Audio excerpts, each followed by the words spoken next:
Hello all. ఈరోజు నేనైతే చౌమహల్లా ప్యాలెస్‌కి వెళ్ళాననమాట. చౌమహల్లా అంటే 4 మహల్లు. సో, ఇది హైదరాబాద్‌లో అయితే ఉందనమాట. చార్మినార్‌కి చాలా దగ్గర. నేను ఇప్పటివరకు సాలార్జంగ్ మ్యూజియం ఇవి చూసాను గానీ, ఇది చాలా లేట్‌గా చూసాను. ఎందుకంటే నాకిది ఉందని గూడా తెలియడం రీసెంట్ టైమ్స్‌లో తెలిసింది. ఇది హైదరాబాద్‌లో ఉన్న నిజాం నివాసం. ఒకప్పుడుండే నిజామ్స్ వాళ్ళ ఇల్లులాగా అనమాట. ఈ భవనమైతే బర్కత్ అలీ ఖాన్ ముకర్రం జహా ఆస్తిగా పరిగణించారు. పర్షియన్ భాషలో చహర్ అనగా 4, అరబీ భాషలో మహల్లత్ అనగా సౌదాలు. అంటే సౌదం అంటే ప్యాలెస్ అట్లా సౌదాలు అని ఉన్నాయి కాబట్టి అట్లా దానికి చౌమహల్లా అనే పేరనమాట. దీని తర్వాత గవర్నమెంట్ వాళ్ళకి ఇచ్చేసారు. తర్వాత దీనికి యునెస్కో హెరిటేజ్ కూడా వచ్చింది. 2010 మార్చ్ 15 నుంచి ఇది అట్లా యునెస్కో దానిలాగుంది. ఇదంతా ఇరాన్ షా సౌధం లాంటి నిర్మాణ శైలిలో అయితే నిర్మించారనమాట. అండ్ ఇది ఎప్పుడు పూర్తి చేశారంటే 1880లో. అంటే దాదాపు 100 ఏళ్ల పైమాటేననమాట. ఇది చాలా బాగా మంచి ఆర్కిటెక్చర్‌తో వీటితో ఉంటుందనమాట.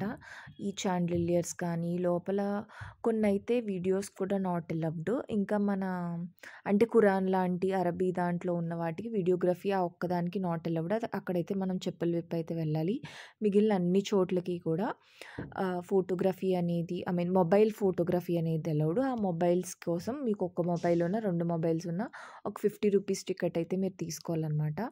అది కాకుండా మీరు ఇండియన్ అయితే ఒక ₹100. అందులోని చిన్న పిల్లలైతే వాళ్ళకి ₹50 టికెట్ అయితే ఉంటుంది. ఇంకా ₹400 టికెట్ అయితే ఎవరైనా ఫారినర్స్ ఇట్లాంటి వాళ్ళు ఉంటే ఉంటాయి. ఇందులో ఒక కిల్వత్ అంటే మహాదర్బార్ ఉంటుంది. నీటి ఫౌంటైన్ ఉంటుంది. ఉద్యానవనాలంటే పార్క్ టైప్‌లో ఒక స్పేస్ ఉంటుంది. ఇది మొదట 45 ఎకరాల్లో విస్తరించి ఉండేది. కానీ ఇప్పుడు అయితే 14 ఎకరాల్లో మాత్రమే ఉందన్నమాట. సో, ఇందులో అయితే ఇట్లా ఫర్నిచర్‌కొకటుంటుంది. క్రాకరీకొకటుంటుంది సెక్షను. ఇంకొకటి వాళ్ళ ఫోటోస్‌తో ఒకటుంటుంది. వాళ్ళ బట్టలతో ఒకటుంటుంది. ఇంకా రాణిగారు ఇవన్నీ ఉండే ఒకటుంటుంది. ఇక్కడ చూడండి ఈ మిర్రర్ ఎంత బావుందో. సో, ఇట్లా చాలా రకాలవన్నీ అక్కడైతే పొందుపరిచారనమాట. దీనికి ఉత్తర భాగంలో ఒకటి, దక్షిణ భాగంలో ఒకటి ఇట్లా ఉంటాయి.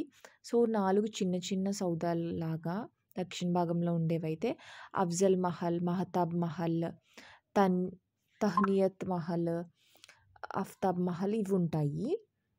సో, ఉత్తర భాగంలో అయితే కొంచెం షీఫే అలత్ అని ఒక అద్దపు దృశ్యంలో కొన్నుంటాయి. ఇక్కడ ఒక అద్దపు ప్రతిబింబం కూడా కొలనులో ఉండేదనమాట. ఇంకా కిల్వత్ ముబారక్ అని చౌమహల్లా ప్యాలెస్‌కి హార్ట్ లాగనమాట. ఇందులో ఏంటంటే ఇట్లా అసఫ్ జాహీ ఇట్లాంటి వంశస్థులందరూ అధికారిక ప్రదేశంగా దీన్ని వాడేవాళ్ళు. అక్కడ ఒక సింహాసనం ఇదంతా కూడా ఉంటుంది. అండ్ ఇంకా ఒక క్లాక్ టవర్ ఉంటుంది. ఒక కౌన్సిల్ హాల్ ఉంటుంది. రోషన్ బంగ్లా అని ఒకటుంటుంది. ఇప్పుడైతే ప్రస్తుతం నిజాం వంశీకుడు ఇతని కుటుంబం కలిసి అట్లా మన చౌమహల్లా సౌదాన్ని సందర్శకుల కోసం జనవరి 2005 నుంచి ఇలా తెరిచి ఉంచేసారనమాట. ఇంకా అక్కడ చాలా రకాలైన చిత్రాలన్నీ ఉంటాయన్నమాట. ఆఫ్తాబ్‌కి సంబంధించినవి, ఇంకా ప్యాలెస్ లోపల భాగాలు, జూమర్లు, ఇంకా ఈ చాండిలియర్స్ టైప్స్ ఇవన్నీ ఉంటాయి కదా! ఇవన్నీ ఉంటాయన్నమాట. సో, ఇవన్నీ నేను ఇందులో పొందుపరిచాను. ఇందులో ఈ క్రాకరీ వీటితో పాటు ఈ ఉన్న అన్నీ కూడా నేనైతే ఒక్కొక్క దాంట్లో అందులో కొన్నైతే మనకి ఎంట్రీ కూడా లేవు.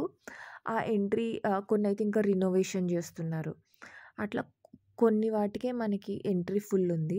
అండ్ ఇంకా వాళ్ళు యూజ్ చేసిన సోఫాలు ఇట్లాంటివి ఏవైతే ఉన్నాయో వాటికి కూడా మనకి ఎంట్రీ నిషిద్ధం చేశారు. నేను వెళ్ళినప్పుడైతే. నేను యాక్చువల్‌గా వెళ్ళింది ఈరోజు. అంటే ఈరోజు ఆగస్ట్ 16థ్, 2025 అనమాట.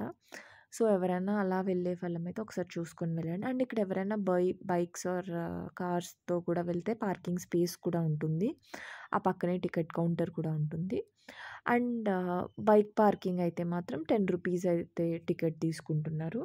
అండ్ లోపలికి వెళ్ళిన తర్వాత మిమ్మల్ని ఎవరు ఏం రిస్ట్రిక్ట్ చేయరు. ఒక్కసారి మీకు టికెట్ పంచింగ్ చేసిన తర్వాత అక్కడ మీకు కొనుక్కోవడానికి ఒక చిన్న క్యాంటీన్స్ టైప్‌లో ఉంటాయి. ఏదైనా తినుబండారాలు లాంటివి. అది కాకుండా కొన్ని లైక్ బ్యాంగిల్స్ ఇట్లాంటివన్నీ కొనుక్కోవడానికి ఉంటాయి. అక్కడ కూడా ఫోటోగ్రఫీ, వీడియోగ్రఫీ నాట్ అలౌడ్ చేసేసారు. అండ్ వింటేజ్ కార్స్ సెక్షన్ అయితే ఒక సెక్షన్ ఉంటుంది. అక్కడైతే ఎప్పుడో 1800s నుంచి ఉన్న వాళ్ళ వింటేజ్ రోల్స్ రాయ్స్ దగ్గర నుంచి లాస్ట్‌కి 1900స్‌లో లాస్ట్‌లో ఉన్న ఏపీ వెహికల్స్ పాతవి ఉంటాయి కదా! అవన్నీ కూడా అయితే మీకక్కడ కనిపిస్తాయి. సో, ఈసారి ఎవరన్నా వెళ్ళాలంటే అండ్ ఈ లోపల ఒక ప్లేస్ ఉంటుంది. ఆ ప్లేస్‌లో ఏంటంటే మనకి నిజామ్స్ టైప్‌లో అటైర్ ఏసి అక్కడ ఫోటోస్ అయితే తీస్తారు. సో, ఎవరైనా అట్లా pre wedding and post wedding షూట్స్‌లా వెళ్ళాలన్నా కూడా వెళ్ళొచ్చు.